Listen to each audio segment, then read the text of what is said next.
forgot to do something.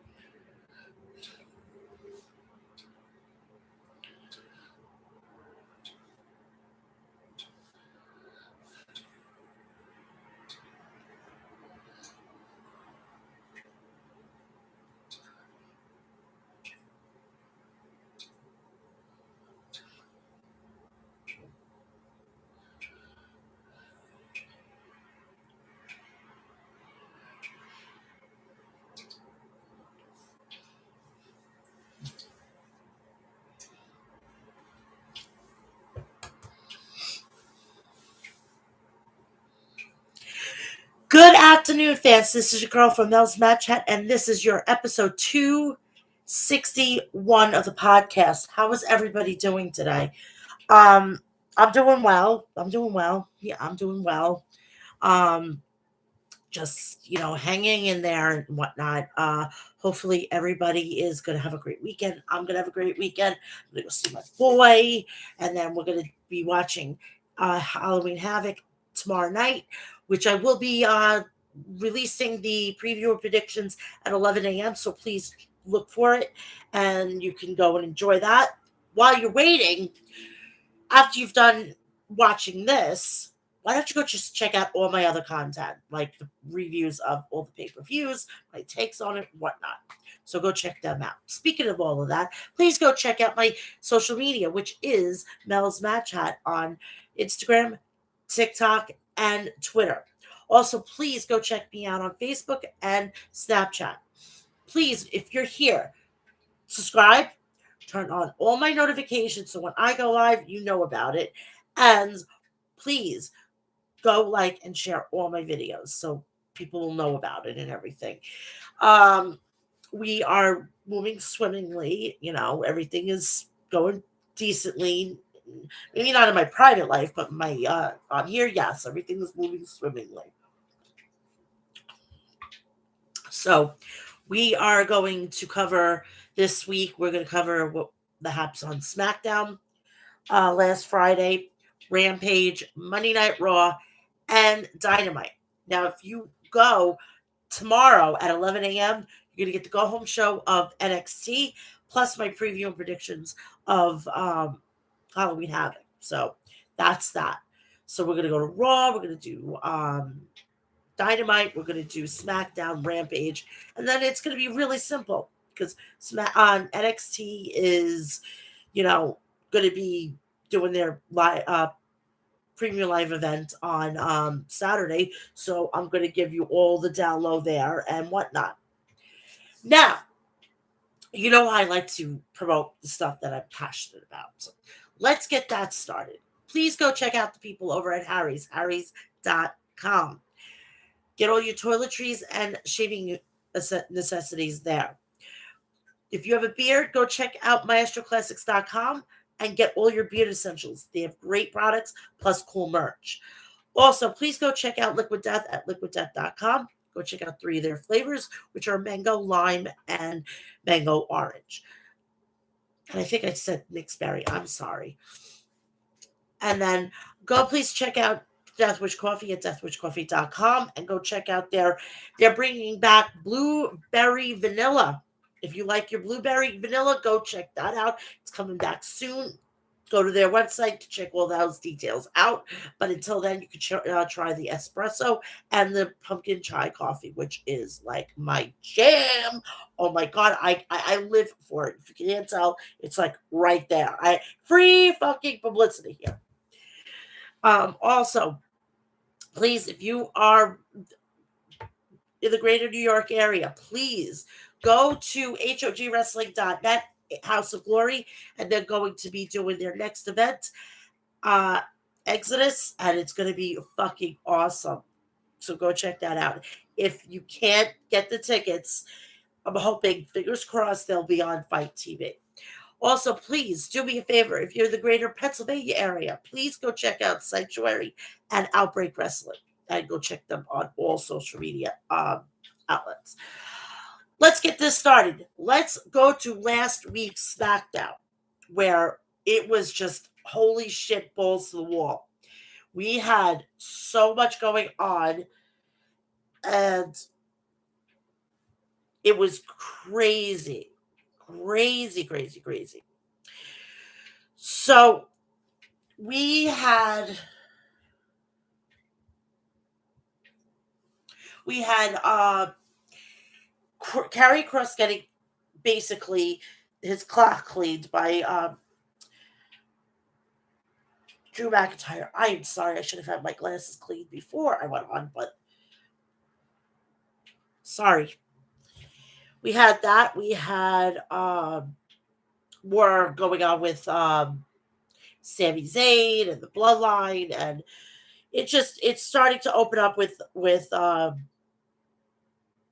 it's going to go swimmingly towards Crown Jewel. Which don't worry, I got you covered. I'm going to be covering it. So we start off with SmackDown. The show opens up in a parking lot with Karrion Kross and Scarlett recovering from a car accident they were in the night right before the show. Drew McIntyre rolls up and it's on site. He beats Cross up and tries to slam a truck door on him, but the referee and road agents pull him away as he screams that this is just the beginning. Heads into the intro video. Commentary recaps the opening segment and replays the finish to the strap match for us. New Day make their entrance and greet the city of New Orleans with a friendly reminder that they're still the longest reigning tag team champions in WWE history. That record is important to them because it's their legacy and it will stand strong forever. Sami Zayn is giving Solo Sikoa a pep talk when Jay rolls up. Sami asks where Jimmy is. Jay says he's handling family business. Zayn says he thinks he would have been told about that, but Uso says it was real family business. Sami tells Solo to prepare for his match later and for Jay to come second him, and his phone rings and bickers with Jay. It's Roman Reigns. Sami tells him that Jay chose not to do anything and Reigns wants him to talk to him. Jay fails to get a word edgewise in and acknowledges Roman as his tribal chief before passing the phone back to Zayn. Zayn then has the giggles and tells Uso it was an inside joke when his music hits. So we're going to be going into Kofi Kingston versus Sami Zayn. I want to apologize because I'm a little nasal because I'm fighting a fucking cold and it's ridiculous right now. Wrist lock gets a drop kick and Zayn falls to the floor. Kingston off the ropes, fake out a dive, and Xavier Woods plays the trombone as we go to break.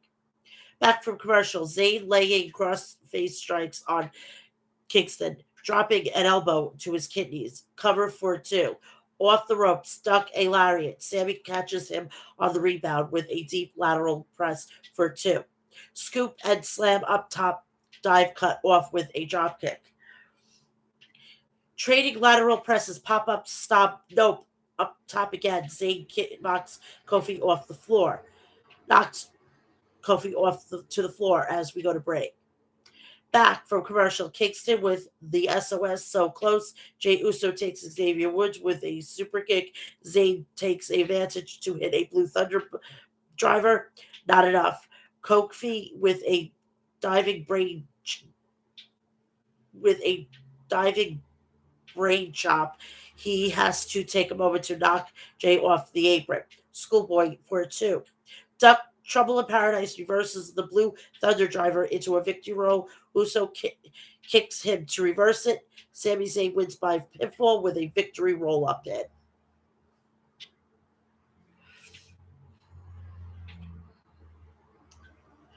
We see Triple H talking to the cops on his way to his office, which I find very bizarre. It's weird seeing him back on TV now.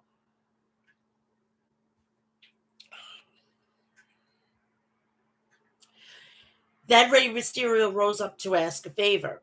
He asked, "It's not easy to say with everything with Dominic.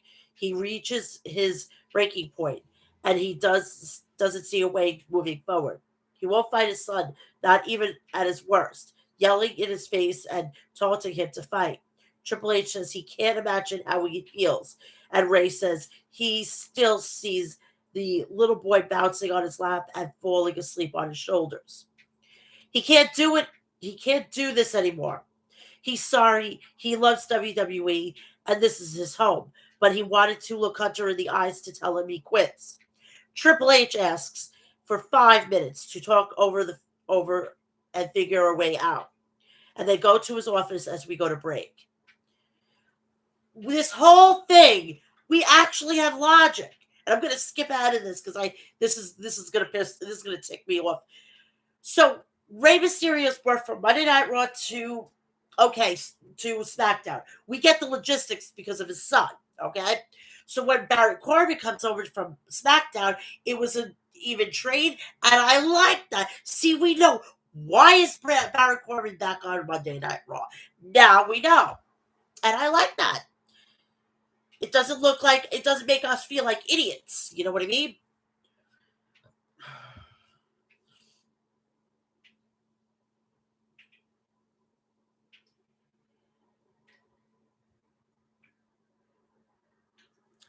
So we go backstage with Shotzi Blackheart and Roxanne Perez are hanging out when Raquel Rodriguez rolls up. She warns Perez about Cora Jade, and Roxanne asks Rodriguez to fight Cora for her this week on NXT. Which I'm telling you, I just wasn't prepared for the Judgment Day that was on there. Okay, I was not prepared. No, I wasn't prepared at all. True, honestly. Okay.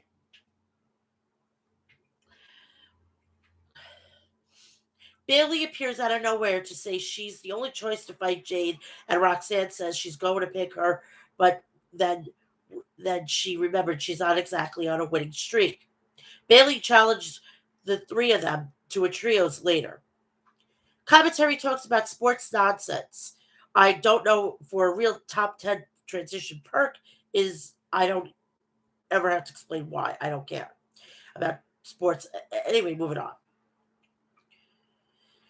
Braun Strowman versus Brian Thomas and James Maverick.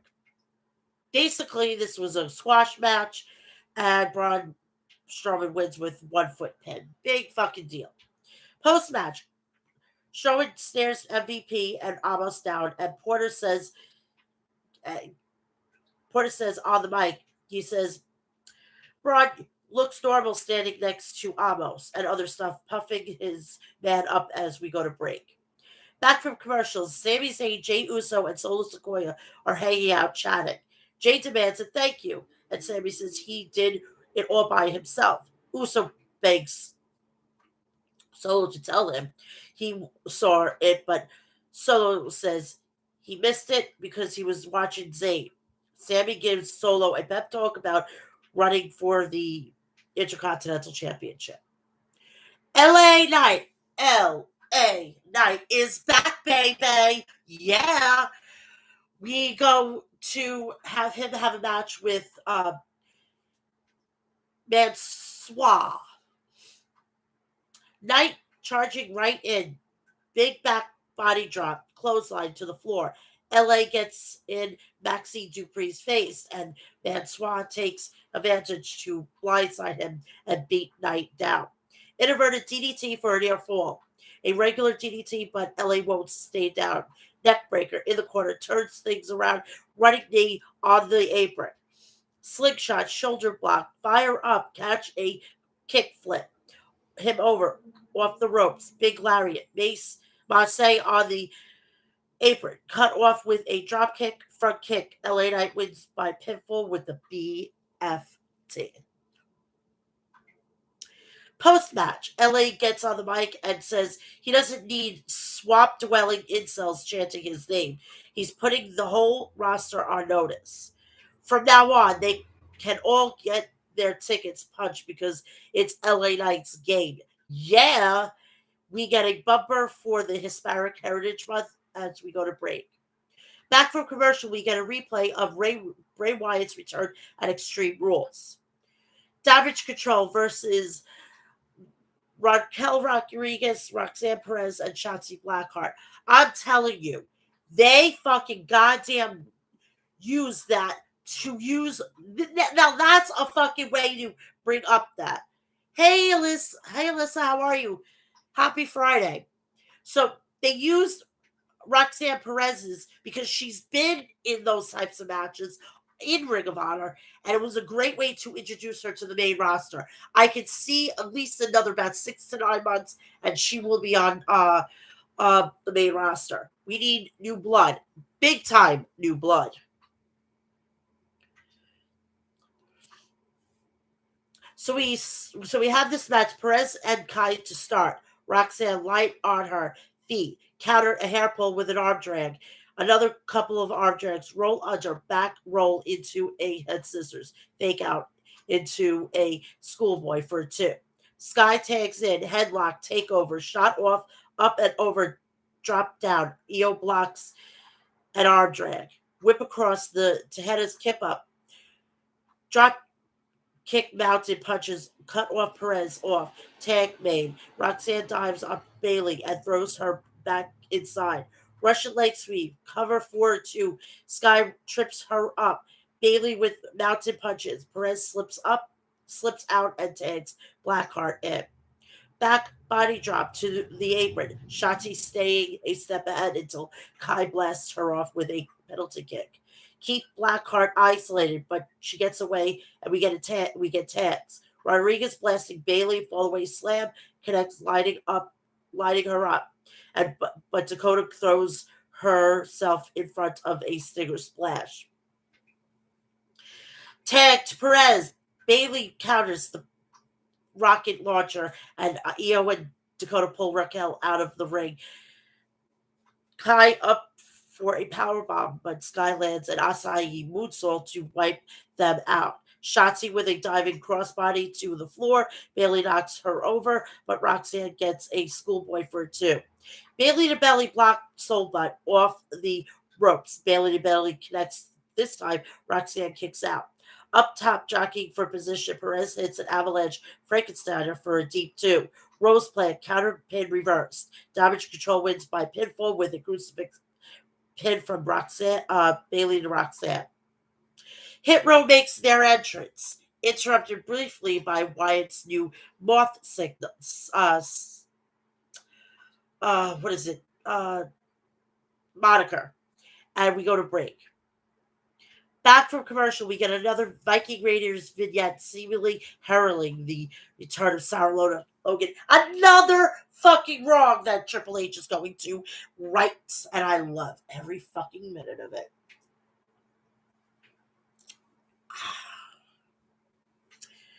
SmackDown, guess who doesn't show up? Ronda Rousey. I guess they don't have any use for her. I mean, Crown Jewel's coming up. I don't know if they're gonna want to put Ronda Rousey back on there. We just got to see. But yeah, I just have this feeling Charlotte's gonna come back, and they're just gonna hotshot the title to her. That's how I feel.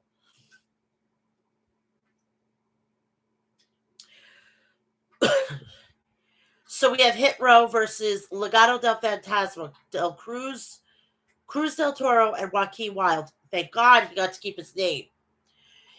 A brawl before the bell. Hit Row in control, throwing Toro inside, and he starts the match against Top Dollar. Top with a little dance into a big elbow drop. Santos Escobar pulls Adonis off the apron and into a steel steps. Zelina Vega takes B-Fab out. Cruz with a drop kick and a tag. Chop block from Wild. Super kick party fired up. Quick tag back to Del Toro off the ropes. Legado del Fantasma wins by pinfall with Cerrifico on Top Dollar. I love Legado del Fantasma. Oh my God, that is my jam. Sonya Deville is interviewed backstage. She runs Liv Morgan down for being gifted opportunity after opportunity and failing. She calls Morgan whiny, and Liv shows up to attack. Back suplex onto a roll case. Morgan clears a table and smashes Deville into it over and over. A pump kick connects. She puts Sonya on the table, climbs up the scaffold, senton through the table. Hi, Ghostface. How are you? Happy Friday. And I love your profile picture. I love the ghost. What a great time for it to have it. Halloween time is the bomb.com. Sorry, I'm very nasal. I am so nasally right now. I'm doing well. I'm doing well. I have a very bad cold and I'm trying to get over it as quickly as I can. Liv never lost the title. Ronda Rousey is so boring. I wish they would have went that way and put the title on somebody like Bailey. I mean, you're not going to get her off Bianca. Put the SmackDown Women's Championship back on Bailey. Scary movie. I'm going to go old school. I'm going to go Silence of the Lambs.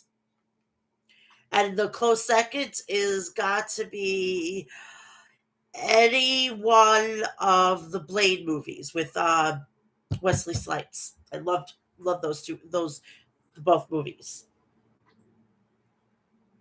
But if I'm going to pick a Blade movie, it's going to be Blade Trinity, and I don't have to go and tell you the reason why. There's some sort of person in there. He goes by the King of Kings. Yes, I love Blade. I'm not happy that they're going to possibly remake it. It shouldn't be.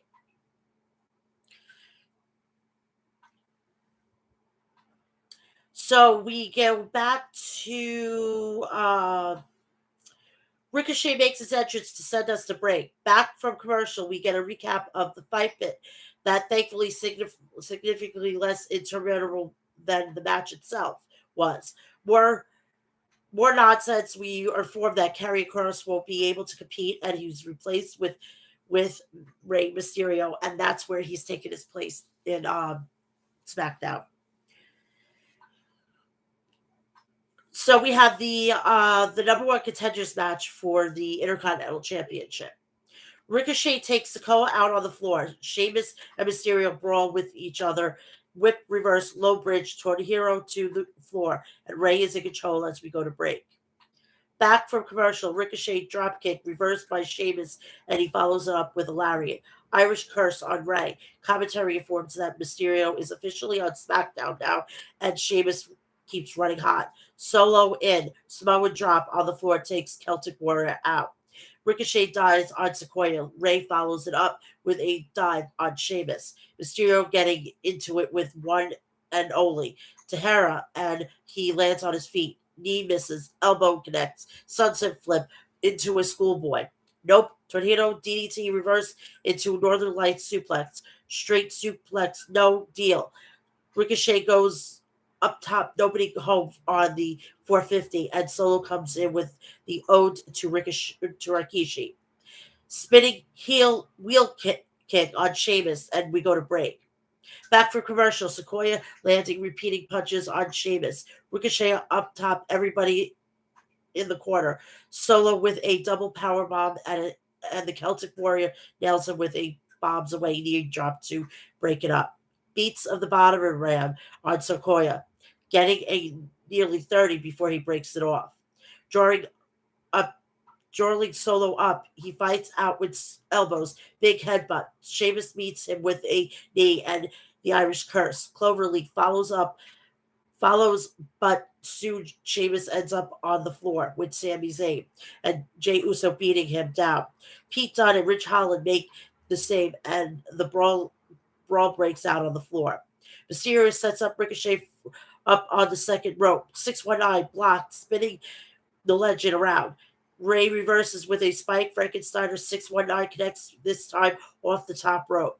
Rey Mysterio wins by pinfall with a frog splash to become number one contender to the Intercontinental Championship. Okay. Yes, I try to get to these through the segments. Yes. Why does title have to be on Ronda Rousey? Because she's Ronda Rousey. Uh, yeah. Well, we shall see. Ghostface official. I'm just so glad I love the chats. I love the interaction with my lovely, lovely, lovely followers. I love you all. So back from commercial break hypes up next week's show of the Fireflies are Outbreak Wyatt's entrance, which he has new entrance music, which I cannot wait to hear on Spotify. Until then, the jury's out on that one. He gets on the mic and he says, incredibly grateful and nervous to be here. And this is a version of him that he never got to introduce before, just being him. Genuine for the first time. In the past year, he lost a lot of things in his career. His self confidence to people who were very close to him, and he was lost meeting Brody Lee. And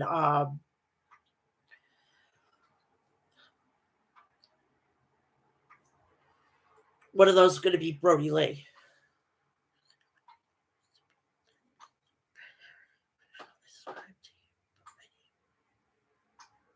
Okay, that's great. No problem. Just remind me of it, okay? Remind me that you changed your name so I don't forget because I have an attention span of a gnat. Once this day is over, I wipe it clean because if I don't, I'm gonna lose my brain. Seriously. So Bray, he got to the point where he thought his whole career was meaningless and he didn't matter to anybody. But he was wrong. Once he was done feeling sorry for himself, he went out in the world again, and people would thank him and ask him when he was coming home.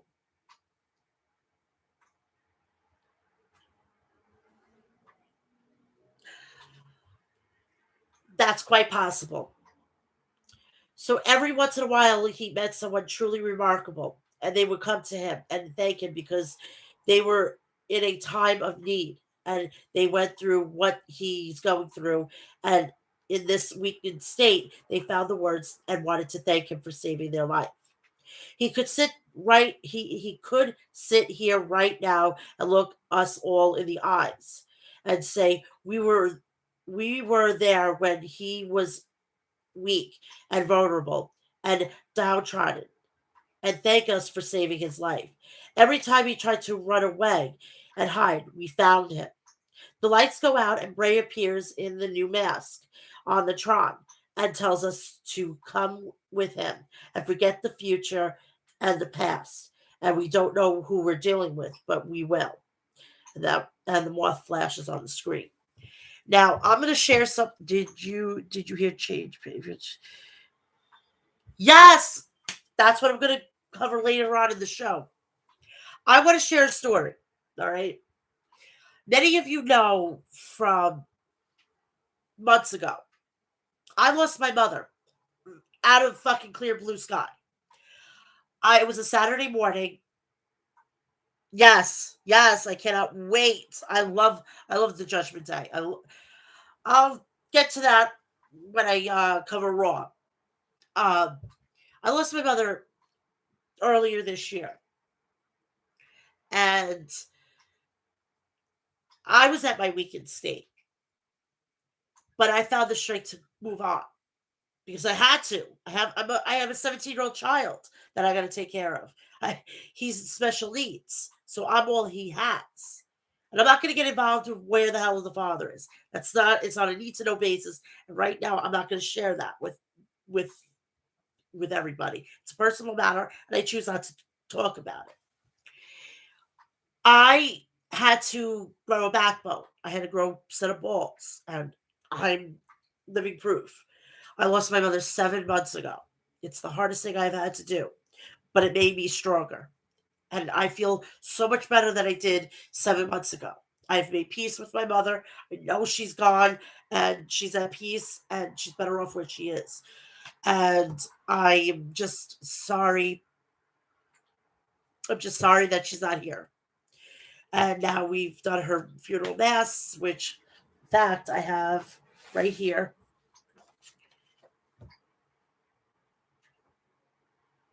And she's now at peace and we can move on. But I will tell you a story with my mother's ashes. That'll be at another time. It's hilarious. Trust me. Let's just say Matt Riddle and Rob Van Dam would be very, very proud of what I did with my mother's ashes. So I know what it's like to lose. I felt for him. I was never a Bray Wyatt fan. I was never. I just thought he was weird and whatnot. But I now, as I'm watching wrestling and whatnot, I respect the guy. I am now an official Firefly. Let's go. Let's do this. Let's just hopefully he doesn't wrestle carrying cross. Then everything's going to be copacetic. So that is that. And I got to take this damn thing out because it's starting to itch me. But let's move on with another question. Judgment Day. Feel sorry. Forgot to put you in there. You are in the kitchen. Yes. I'm in the kitchen because this is my office and where I eat. It's a multi-purpose room right now. I was always an Undertaker fan. Yes, I was there at the precipice of the Undertaker. In fact, I watched WCW when he was me, Mark Callis, and then he came over to WWE. So I've been watching wrestling since my eyes opened up after I got out of the womb, basically. So as we're going into Monday Night Raw, I'm loving what the heck the Judgment Day is doing. I'm telling you, no, I wasn't scared of him at all. I know I wasn't scared out of him. It was weird. It was just a weird character. And I knew there were characters, just like if they were on soap operas and cartoons and stuff like that. Learned that from an early age. My grandfather made sure of that. He, w- I watched wrestling before what's going on now. Basically, I was like that back in the day. Yeah, he should be. He is right now trying to get involved of coaching down in the Performance Center, which hopefully that's the case. Creepy vibes. He gives a creepy vibes, but it's good. You know what, they if they he wants to be used, I would say the the high, the almighty, their Messiah, which is the Undertaker in the Judgment Day. That would be cool. It would be like another resurrection of the corporate ministry or the ministry. That would be cool. I see a lot of that stuff going on in the Judgment Day. I don't know about you. Bray Wyatt didn't give me the creeps. Didn't understand him, and I when I don't understand, I just completely not don't move on. Not my cup of tea. But I'm liking what Judgment Day is doing. I am definitely liking the whole aspect with the OC and everything. Which Jesus Christ, never say never, right? Gallows and Anderson, you come up with a lot of this. They're gonna fucking say, "What? I never said that. We never said that." Shit is why did he? Because of the fact that if it is right and it needs to be, fine. But right now he's off. He doesn't want to have nothing to do with it. If it makes sense, then they're going to do it. So we're just going to have to keep on watching. But he should not be appearing at any WrestleMania. Give everybody else the nod and leave that alone. Move on. So Monday Night Raw, we have that. We have what's going on with the Miz and Dexter Loomis. We have you don't see Tommaso Ciampa wondering where there he's gone. There's just there's not set storylines, and that's why. I hope this doesn't show up, but Cody Rhodes deserves yes, yes, Queen, yes, Alyssa, yes, yes, girl, yes, yes, he deserves that moment. Speaking of Cody Rhodes, he was at the WWE warehouse, and he was in front of the iconic throne. I would have given everything in my motherfucking bank account to be a fly on the wall when he was standing in front of there and what he was saying.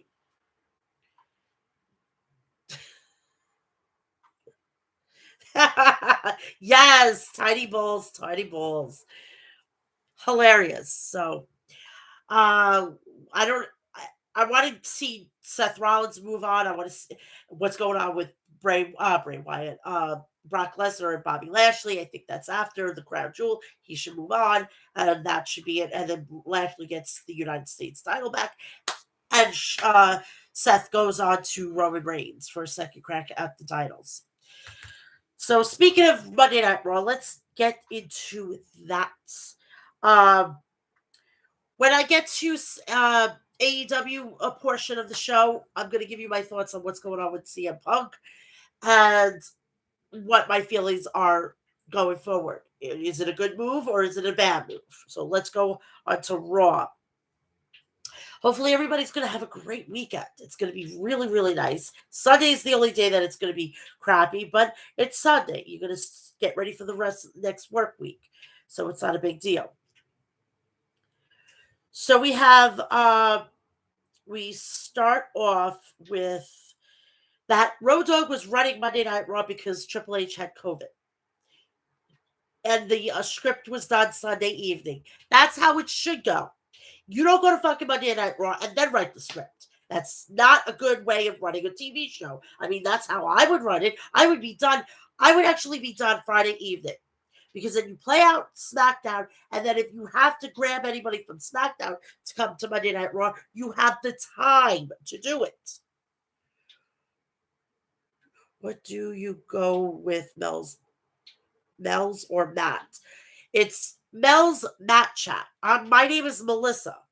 That's how you get to Mel. Matt, you're talking about what goes on in the squared circle, and you got chat, meaning that you're talking about it. So that's how I got my name. Don't see The Rock versus Roman. If they don't have The Rock side seal delivered, it's going to be Cody versus Roman. Bank on it.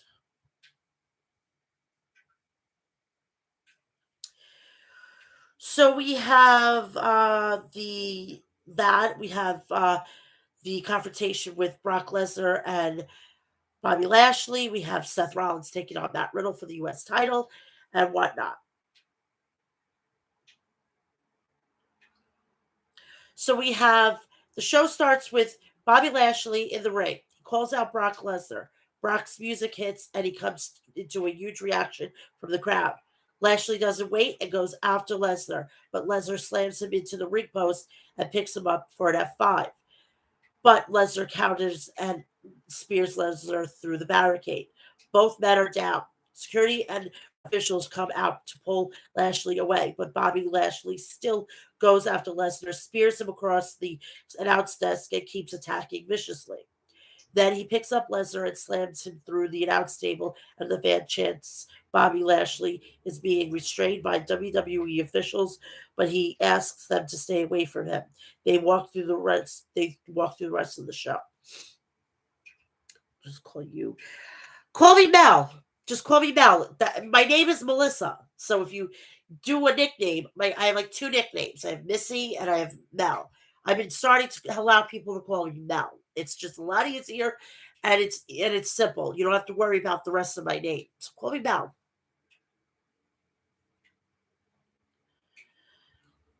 So we have the OC with AJ Styles versus Alpha Academy.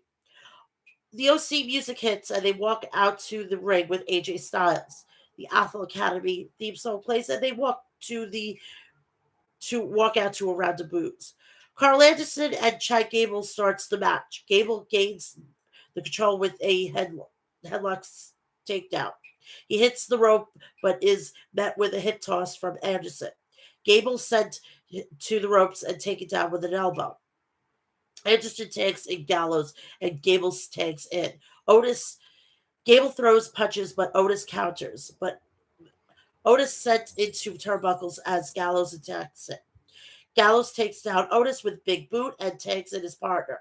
Anderson distracts by Gable as Otis takes advantage. Anderson attacks from behind by Gable and sends him into the ring post. Back from commercial with Otis in control, attacking Anderson. He goes for a splash and misses. Anderson then tags in partner and does the same. Gallows attacks Gable and knocks him down. Otis comes in and gets sent to the outside. Gallows then hits the pump handle slam. Anderson enters the ring and goes for a magic killer, but stopped by Otis. In the ring, Gable goes for the Northern Lights suplex cover, 1-2 kick out. Anderson regains control and hits a spear and tags in his partner. They hit the magic killer and pin Chad Gable for the 1-2-3. Don't, and I will be right back. Don't like Bianca Belair, doesn't do anything for me. No, she's seen her plateau. She needs to get rid of the title and she needs to turn heel.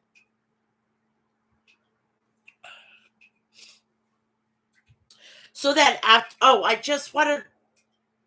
do it after the Raw. I just want to let you know that I know about Kevin Nash's son, and I'm going to give you my thoughts at the end of Raw's rundown.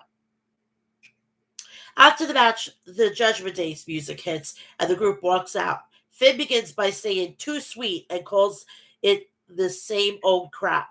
Damien then says that the OC is crazy to think they've accomplished something last week. He then said the only thing that they guaranteed last week is getting cooked by the Judgment Day. Finn then said he started the OC and challenged. He started the OC and challenged them to a match at WWE Crown Jewel. AJ Styles accepted the challenge and said, "Asked to fight now, unless they are all had to ask Rhea for permission." Dominic asked AJ to shut up unless he wants to run away like his father, Rey Mysterio.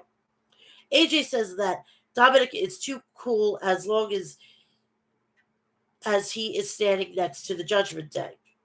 AJ then challenges Dominic to a match. Rhea Ripley accepts. Dominic then says he is going to rip AJ apart, but Dominic says he is not ready to fight right now. He says he will be ready in an hour. Styles then asks him to get ready so that he can beat up Dominic.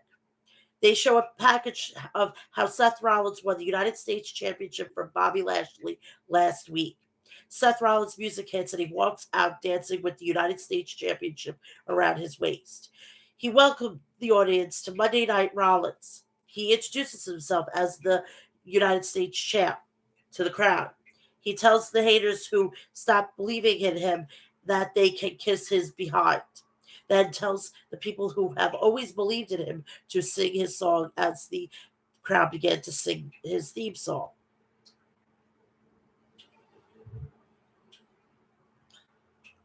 Then he proceeds to tell the audience that this is a historic night, as it's the first defense in a historic run.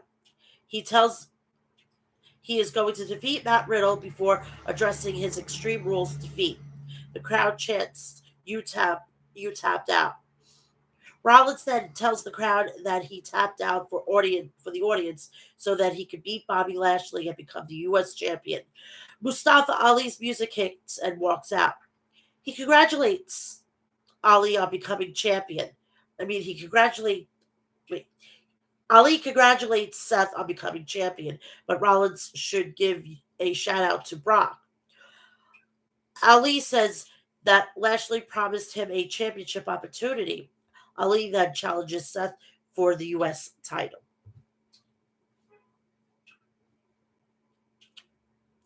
Rollins laughs before rejecting the challenge, saying he has to focus on Riddle. He gives him two options: stay out here or leave the ring. And then he tells Ali he doesn't belong in the ring with him. Ali removes Seth's glasses and throws it to the ground and tells Rollins that Ali is his next problem. Rollins then says that he respects Ali and calls him one of the best performers, a good human being.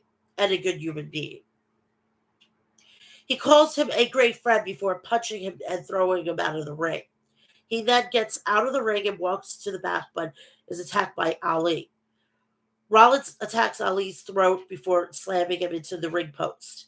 Rollins then walks away with his United States Championship. A limo is shown arriving in the arena. Yes, I liked him when he was tagging with his then girlfriend, now wife Becky Lynch. That yes. Damage Control. Dakota Kai and Io Sky versus Candice LeRae and Bianca Belair. Damage Control music plays and the group walks out. LeRae and Bianca Belair walk out next. The match starts with Candice and Io Sky in the ring. Both women start brawling. Candice gains control with a dropkick before tagging her partner, who hits a moonsault on Io Sky. Io then tags in her partner. Dakota comes in but is taken down by Belair. Dakota attacks Belair and drags her into the corner and tags her partner. Belair escapes and tags her partner, and they both send Damage Control to the outside as they stand in the ring.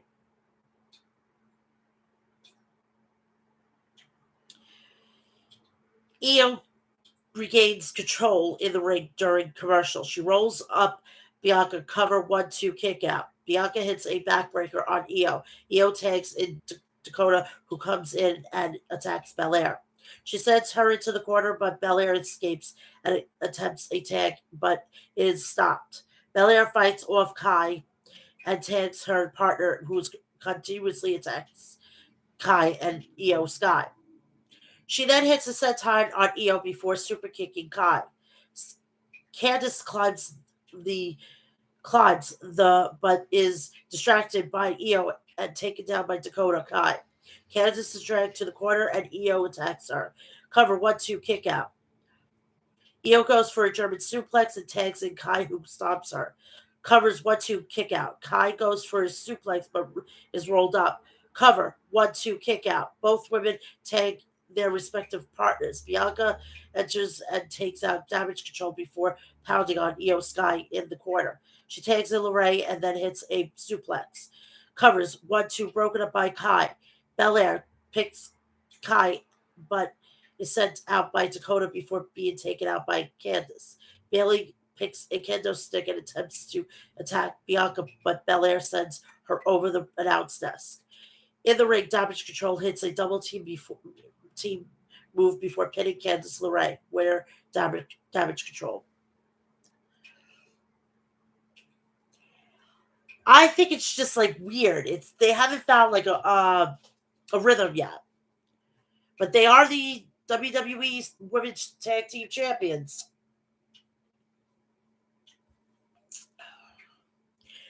We have Matt Riddle is interviewed backstage about Seth's comments. Riddle says Rollins is like a cheap hoverboard. He then says Rollins can make any excuses he wants, but he's going to become the next U.S. champ. And then tells Ali that he will give him an opportunity if he wins.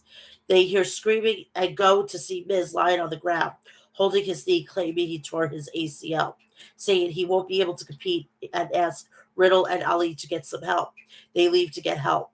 The Judgment Day tried to motivate Dominic backstage. Cora Jade approaches them, and Rhea asks her what she wants. Cora then asked Rhea to face Roxanne Perez and pick your poison match on NXT. Rhea Ripley says she is in. JBL's music plays and walks out. He gets on the mic and says that this is a momentous occasion. He claims he has an announcement. JBL's pants needs to be tailored. He looks like he's got fucking goddamn waders on. Jesus Christ. Then he tells the audience he's apologized for doing this in Oklahoma. He insults the crowd and says that as much as he loves to bash Oklahoma, he's got great news that Rey Mysterio has left Monday Night Raw and calls him one of the most worst human beings on the planet. He then says that he resulted in a trade and asks people to get on their feet, welcome Baron Corbin, and the crowd starts booing. Corbin's theme song plays, and he walks out as the crowd continues to boo him. JBL and then says he's three times the size of Rey Mysterio, and asks for competition. JBL then insults Dolph Ziggler and says he wouldn't have been around in the Attitude Era. He then calls Corbin a star who will be a champion in any generation and calls him the modern day wrestling god. Uh, he has been there about 10 years and he hasn't had a world championship in any fucking brand. Are you kidding me? Seriously. So we have Baron Corbin versus Dolph Ziggler. Ziggler's music hits and he walks out. Match begins with Corbin sending Ziggler out of the ring. Then he throws him back in the ring. Ziggler tries to fight him, but Corbin hits the big boot. Corbin then picks up Ziggler and attacks him again in the corner. Ziggler tries to fight back, but knocked down again. Cover 1-2 kick out. Corbin picks up Ziggler and sends him to the rope, but is kicked by Ziggler, who attacks him and plants him with a DDT. Cover 1-2 kick out. Dolph continues to attack Corbin in the corner. Corbin regains control with a reverse suplex. He then hits a clothesline on Ziggler and taunts the crowd. Corbin then slams Dolph into the steel steps. Corbin continues the assault on Dolph Ziggler, attacks Corbin in the corner and hits the neck breaker, followed by an elbow drop, 1-2 kick out. Dolph hits the ropes but is caught by Corbin, who hits the fallaway slam. Cover, 1-2 kick out. Dolph hits a famouser. Cover, 1-2 kick out. Both men exchange blows. Corbin hits a deep six, covers 1-2 kick out. He drags Dolph in the corner and sets him up on the turnbuckle. Dolph fights him and goes for a zigzag cover, 1-2 kick out. Dolph goes for a super kick, but is caught, and Corbin hits the end of days for the win. Baron Corbin is the winner. Love Cody Rhodes, so damn sexy. Okay. Tell me what you really feel about Mr. Rhodes, right? Alyssa, I love it. This is why I love my fans and I love my followers. They are the best in the world. Is in the back at a doctor's office backstage. He asks the doctor if he needs surgery. Byron Saxton asks him about his condition. Byron says that people saw him stage his accident. Miz seems insulted this accusation, and he say that the other people are trying to fabricate those accusations. Johnny Gargano shouts out, "It's Dexter Lumis!" And he jumps to his feet. He looks like Miz is healed. MVP backstage with Amos. He says he wants to celebrate Braun's strength and size.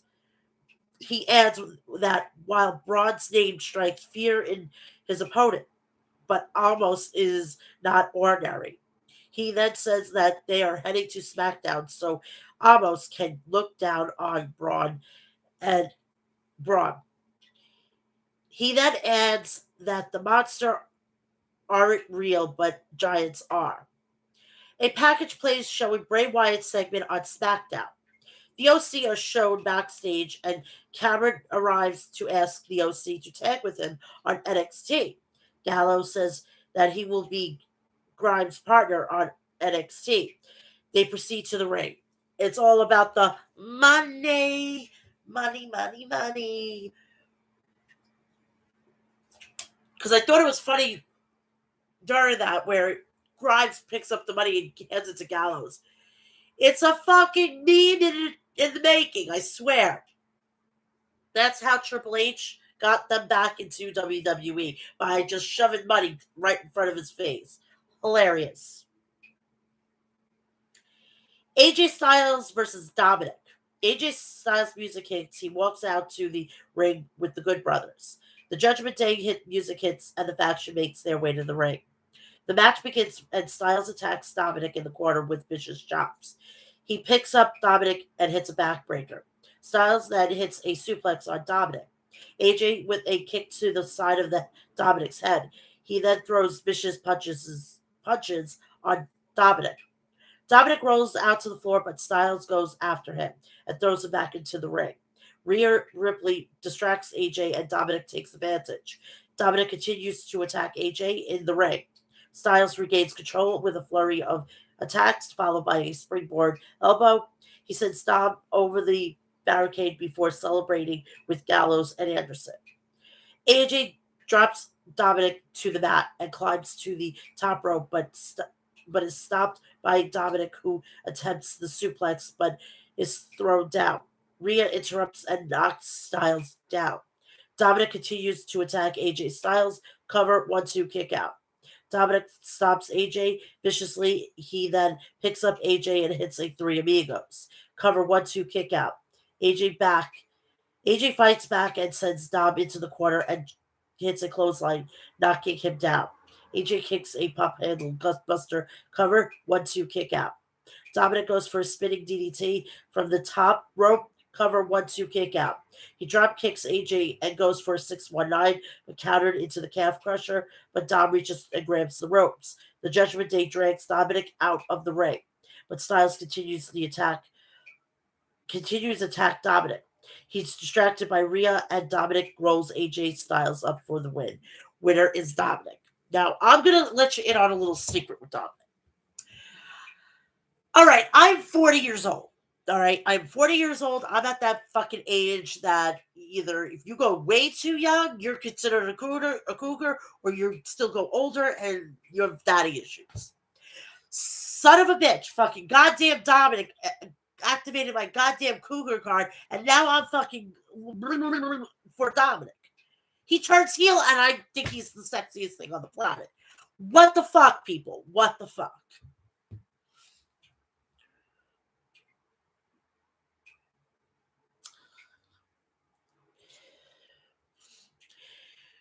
The Miz is shown backstage with Johnny Gargano, who claims to know the real story between both of them.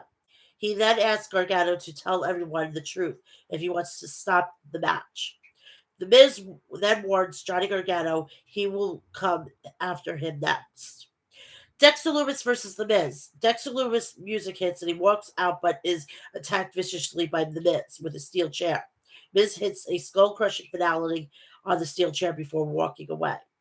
Byron Saxton interviews Damage Control. Bailey says she's tired of people asking what's next, and they appreciate and let appreciate the now. Then then they say they wait. Then they say they got rid of Asuka and Alexa Bliss. Io then says something Japanese. Alexa says that Raquel and Shotzi better be watching. They don't stand a chance against Io and Kai. Bailey then challenges Bianca Belair to a match next week on Raw. The Miz is showing backstage, but Johnny Gargano says the only thing that will stop Dexter is giving him what he wants. Johnny said that the Miz doesn't come clean. He will blow the whistle on him. Ooh. Elias is in the ring and he juices himself and says it feels great to be back. He says his younger brother's career was cut short. He asked, who wants to walk with Elias? He further says he wants to do something special before the audience, before he can begin playing his music. Matt Riddle's music and plays and he comes out carrying bongos. Matt says that he's a huge fan and praised Ezekiel. And he asked if Elias wants to hit his bong. Matt says WWE means walk with Elias. Elias then says he appreciates it, but asks Riddle to take a seat while he plays his song for the crowd. Riddle asks if they can play together. Elias promises that one day they will play together and proceeds to sit down. Elias then plays his song. Rollins' music hits and he walks out. United States Championship. Rollins versus Riddle. The match begins with Riddle immediately foes for the triangle, but Rollins escapes. Seth asks Elias to go to the back. Riddle with kicks to Rollins in the corner, and Rollins rolls outside the ring, but Riddle attacks him from behind. Riddle picks up Rollins and hits the gut wrench suplex. Rollins chops Riddle's throat and attacks him in the corner. Both men exchange blows before Rollins hit the suplex. Cover 1-2 kick out. Rollins with vicious chops to Riddle. Riddle then sends Rollins to the outside. Seth shoves Elias, and Elias hits him with a jumping knee. Rollins regains control with a kick to the knee.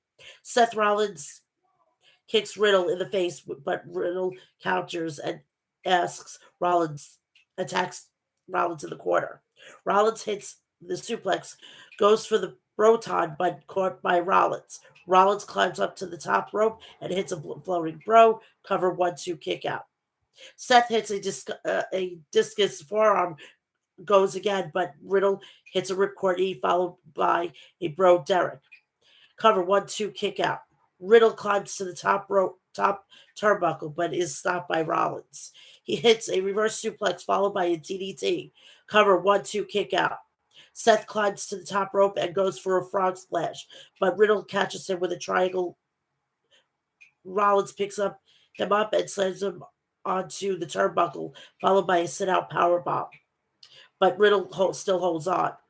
Rollins puts his foot on the rope. He rolls out to ringside. He asks Elias to hit before super kicking Elias, but Riddle kicks Rollins. They get back in the ring, and Riddle hits a power slam followed by a hanging DDT. Riddle goes for the RKO, but Rollins pushes him into Elias, who attempted to get in the ring, and he then hit the stop for the win. Rollins retains. Is Triple H demoted? No. No, he's. Did he demote Austin Theory? Austin Theory is in his early 20s. He doesn't need to be in a big spotlight. Look what happened with Randy Orton. And Triple H is not going to be at SmackDown for reasons I have no idea.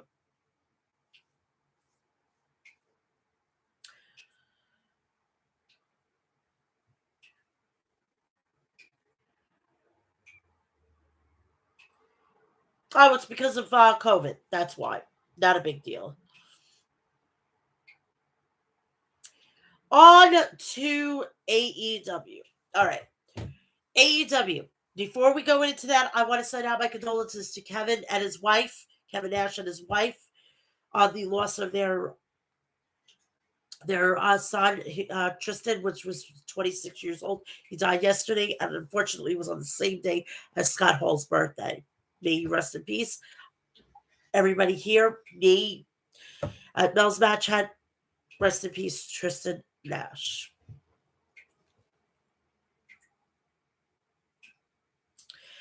AEW. AEW.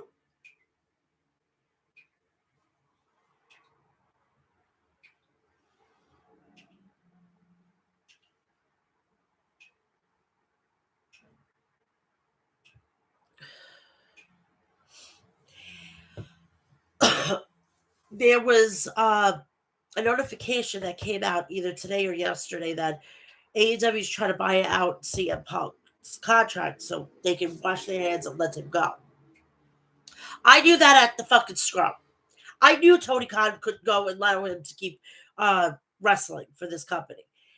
Now people are saying that, oh, he's going to go to WWE. I would be totally fucking shocked. I will actually come on here and I will do something. I'll think of something that I'll do. If he comes back to the WWE, I will be highly fucking shocked. Maybe he goes back to the devil he knows, to the devil he really doesn't know. Would it be best for business? I don't know if he can put his ego in check, which is a very high probability of that not happening. Last week's Rampage. We started off with AEW World Champion Jon Moxley and Claudio Castagnoli versus the Butcher and the Blade. William Regal joined commentary for this match. The two teams brawled outside the ring. Back in the ring, Blade and Moxley traded stiff chops. Moxley suplexed Blade. Hangman Adam Page was watching Moxley on a screen from backstage.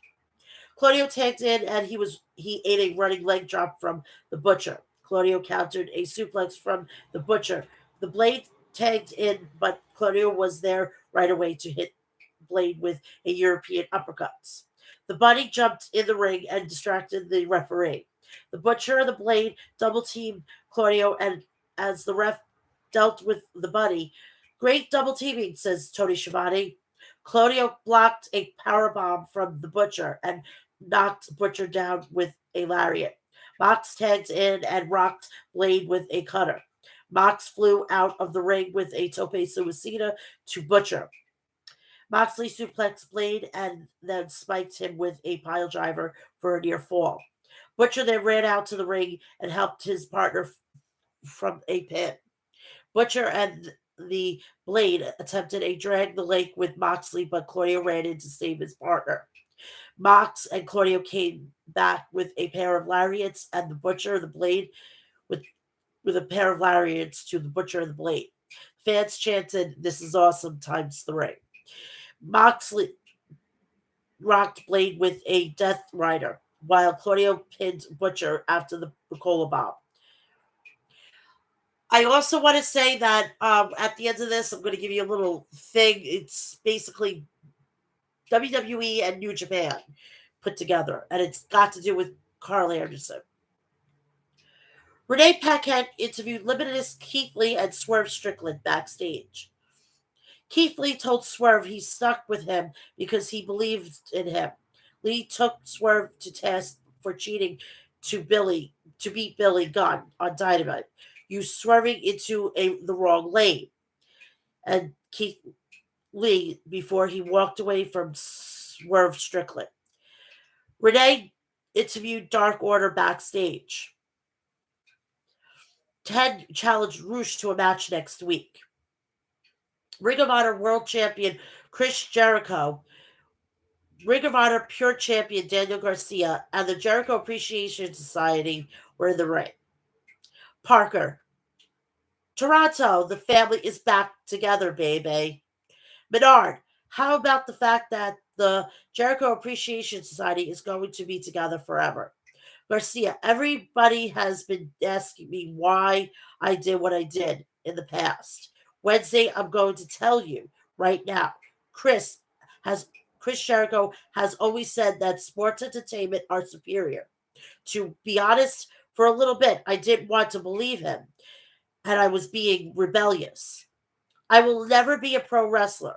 And although Bryan Danielson is my hero, when Chris Jericho hit me in the head with the title, he taught me how to win.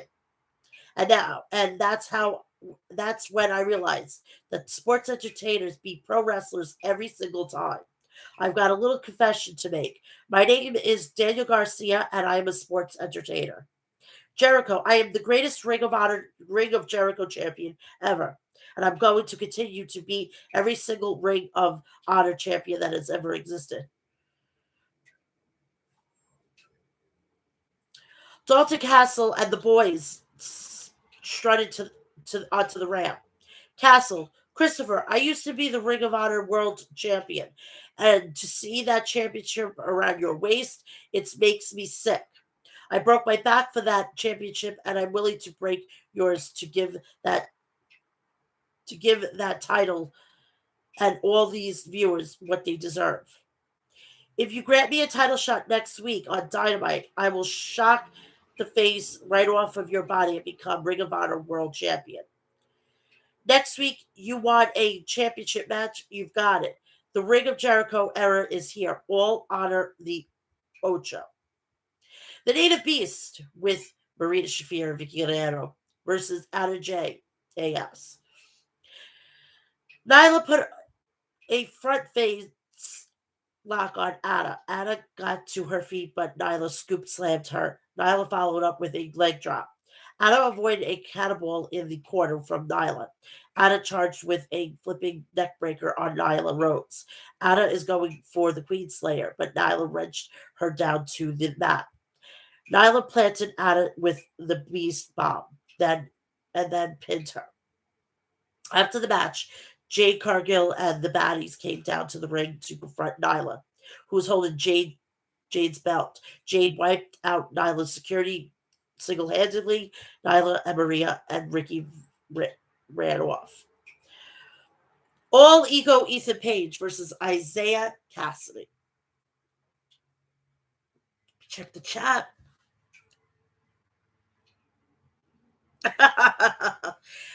Alyssa, can you tell me how you really feel about Cody Rhodes? If Cassidy wins, private party contract held by the firm will be null and void. But if Ethan Page wins, Matt Hardy must join the firm. Ethan Page dropped Cassidy with a pump kick at the start of the match. Ethan rammed Cassidy with a big shoulder tackle. Cassidy nailed Page with a DDT for a near fall. Cassidy followed up with a tornado over the top rope onto Page on the arena floor. Page dodged a swanton from Cassidy. Page sent Cassidy flying with the ego's edge and pinned him.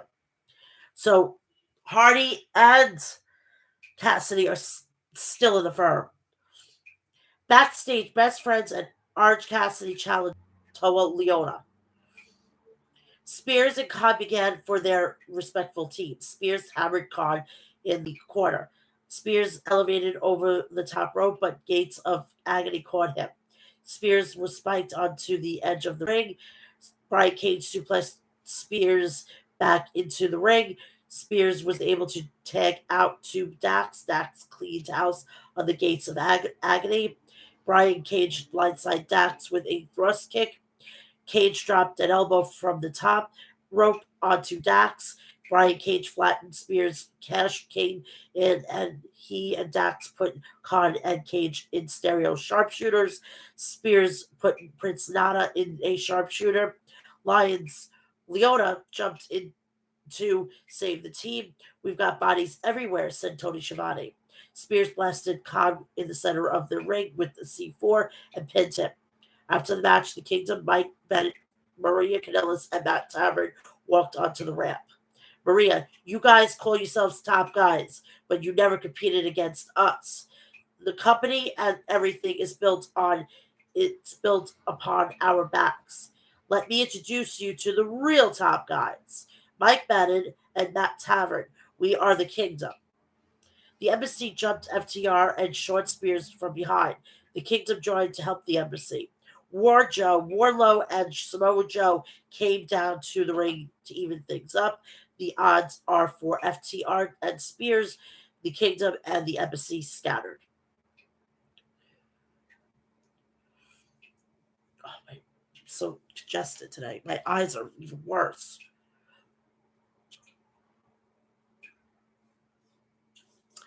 Dynamite. This was going up against NXT. I did the smart thing, people. I did the smart thing. I can open two tabs on my computer. I had one side of my computer, I had NXT. On the other side, I had AEW, and it was glorious. I got two shows done at one time. And who's looking better than me? So this was taken from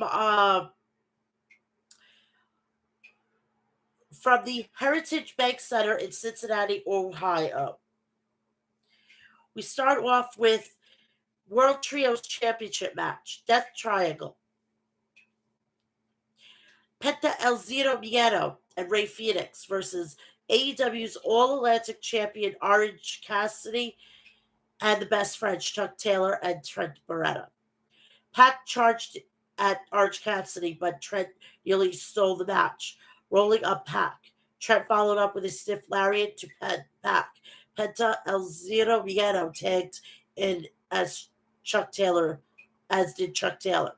The Lucha Brothers used their tandem offense to the Best Friends. Death Triangle sent Orange and the Best Friends to the outside.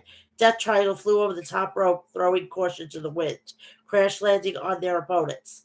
Back in the ring, Death Triangle triple teamed Orange Cassidy with swift kicks. Ray Phoenix began to chop Cassidy in the corner.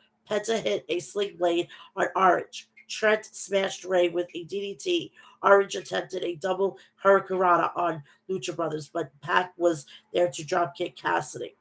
Trent suplexed Pac with a half and half. Penta was spiked with a back-to-back pile drivers from the Best Friends. Orange splashed Penta off the Best Friends' shoulders. Pac grabbed the timekeeper's hammer. Ray Phoenix took it away from Pac, telling him he didn't need it. In the meantime, Orange clocked Pac with the orange punch. Ray Phoenix rocked best friends with a double cutter. Ray Phoenix planted Trent and pinned him. Pinned him. What a battle, said Taz. Uh, it looking like that Thunder Rosa is not coming back until probably 2023. Which at that point should have fucking said, you know what? I'm relinquishing it. Make Tony Storm the legit champion. There's no interim anymore because this is pissing me off. So we have the AEW Interim Women's World Championship match. Tony Storm versus Hikaru Shida. This match was nearly 10 years in the making, said Excalibur. Storm used a hip attack on Shida, who was on the ring apron. Shida was sent crashing onto the arena floor. Shida came back with a Hurricane Rana and a jumping knee strike, taking Tony off her feet. That's that fire that Shida is known for, said Taz. Shida took down Tori with a missile dropkick for a near fall. Shida and Storm exchanged strikes in the center of the ring. It's become a slugfest, said Shivani. Shida headbutted Storm off the turnbuckle and followed up with a Meteora. Storm fired back with a released German suplex and then the hip attack in the corner. Shida went for a katana, but Storm countered with a elbow strike. Storm blocked a knee strike and countered with a bridging suplex for a near fall. Tony spiked Shida with Storm Zero, pile driver, and then pinned her. After the match, Jamie Hayter attacked Storm. She and Rebel attacked Storm. Dr. Britt Baker, DMD, out to a chorus of boos. Soraya charged at Baker and became to a ground and pound her. They broiled around the ring. Rebel used a crutch on Tony Storm. Rio ran down to the ring and drop kicked Rebel. Rio jumped off the top turnbuckle and hit Hayter on the arena floor. I hopefully she had shorts underneath that fucking goddamn dress. She looks like a fucking little girl. She's a woman. Have her dress. Rio.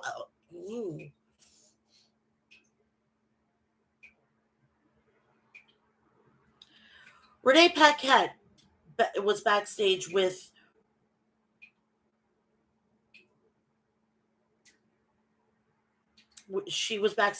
FTR. Dax, for a better part of a decade, all Cash and I ever wanted to do was be the greatest tag team of all time with our championships come a big target on our back. Ultimately, we want the fourth belt, the AEW World Tag Team Championships. Cash, at the end of the day, we have to be two-time AEW World Tag Team Champions. Swerve in Our Glory interrupts the interview. They agreed to a match next week for the number one contendership.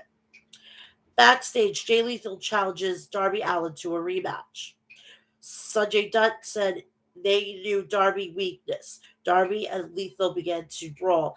Lethal rammed Darby into the arena garage door, and then they brought the door down on Darby's ribs. Tony Schiavone interviewed William Regal, in the ring. Before Regal could speak, he was interrupted by MJF. MJF, I'm not here to fight. Well, you know, you can put your knucks away. I'm here to talk. I'm going to tell you a story, and I don't care how long it is. You're going to listen because you owe me that. When I was 19 years old, trading in the business for 1 year, one fateful day, I get pulled over by my traders, and they say, your hard work has paid off. We've got you work as an extra at WWE show. I packed my gear and I drove to the arena. And then me and the extras were all greeted and spoken to by Sir William Regal. You told us we are going to have any tryout matches before the show. You had us against random opponents. The onlookers were Arn Anderson, Dean Malenko, and William Regal. It was my turn. I was shaking like a leaf. I wasn't fighting for I wasn't fighting for a contract. I was fighting for my life because professional wrestling is my life. You pulled me away from the group and said, "Follow me." You brought me to a separate room and and said, "Kid, you've got 3 minutes to sell yourself. Go." You told me you were going to get me a job that day. And then what happened? My dream was about to be accomplished. And then, with a crooked grin, you said, "How old are you, kid?" I said, 19. And you said, "Sorry, you're much too young." You said to me, "Kid, I see something in you. When you become of age, I will personally put my name on you." I busted my ass and you promised to review my progress every month. By month 3, you sent me a promo that I have read every single day since. Let me read it to you now. Your email says, "Max, I am very busy, man. Make a name in your wrestling business. Make a name in your wrestling business. When you're one of the top in the world, we'll hire you in WWE." That's the email you sent to a 19-year-old kid, a child with a kid. When I read that email, I wanted to quit professional wrestling. Look me in the eyes. I couldn't have you and all the naysayers win. And here we are. And my God, have the tables have turned. You are nothing more than a sad, withering old man who got fired. And now you have snuck into my company in MJF. I'm, I'm MJF. I'm a generational talent, and I'm also the man who your former employer would love to have in the bidding war of 2024. I read your email now whenever I need a good laugh, because that's what you've become to me. Nothing more than a joke. I am about to become the AEW heavyweight champion of the world because I'm MJF and I'm better than you and you know it. Regal, job done. You mentioned being 19 and being a child. At 16, I left home and worked at Carnival and had to fight grown men to get into this industry. I saw somebody in you who was going to be a big star. I wanted to light a fire under you. I never quit, and if you took an email to get you to that place, then you've had it easy, sunshine. And that's exactly what you've had. You've had it easy. Before you were born, I was insulting Mr. Shivani, but I would never lay a hand on him. You never put your hand on somebody like him. I wanted you to be where you are. I knew you had it in you. The only problem is you let me down because you take shortcuts. Because you're making lots of money. That still doesn't prove anything to me. Max, don't take any shortcuts. You want to be the devil? Then make a name for yourself by doing it right. But if you want to be the devil, show the world right now, or you're going to take another shortcut. Regal turned his back to MJF. Max put on his dynamite ring and then hesitated. Regal, you still have lot to prove. And then Regal left the ring unscathed. Excellent fucking segment. Excellent.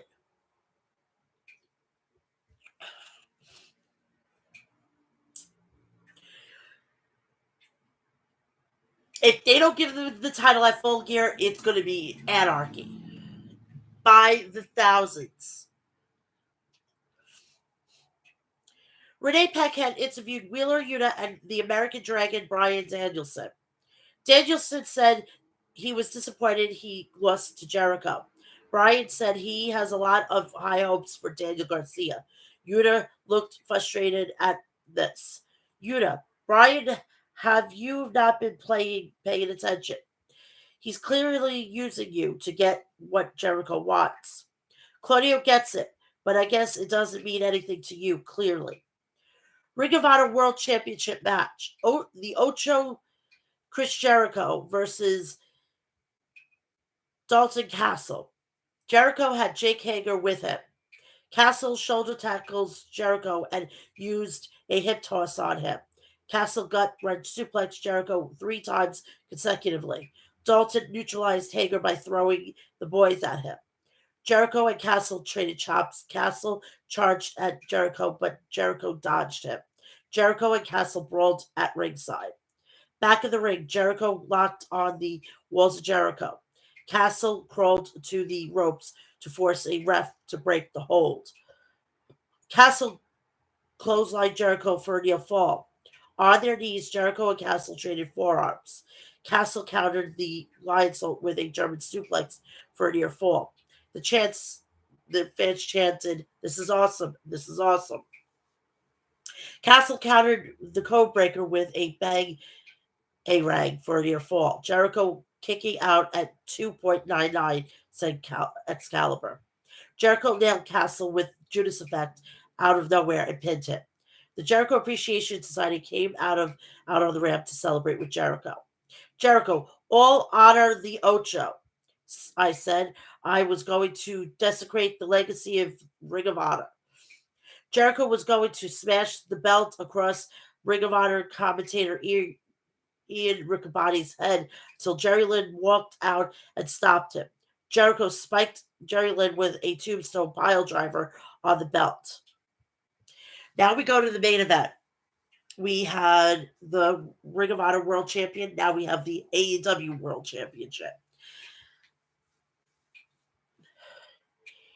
Jon Moxley versus Hangman Adam Page. Regal is joining the broadcast. No shit. MJF was watching the match from a skybox. Hangman Page took the fight to Mox as Mox was making his entrance. Page suplexed Moxley on the cold concrete floor. Page hit a moonsault off the balcony down onto Moxley's below. In the ring, a bloodied up Moxley put Page in the figure four. Page escaped, but Mox fired off chops to Hangman Page. I could see the blood dripping into Moxley's eyes, said Regal. Can we go through one title defense that he doesn't fucking... He's worse than a woman shedding blood on her period. And I said her because women only get periods. Biological women. Don't at me, okay? I'm a fucking real woman. I've given birth. I'm sorry. No fucking man that's going to be a woman is going to fucking take that away from me. Anywho, that's not the fucking point here.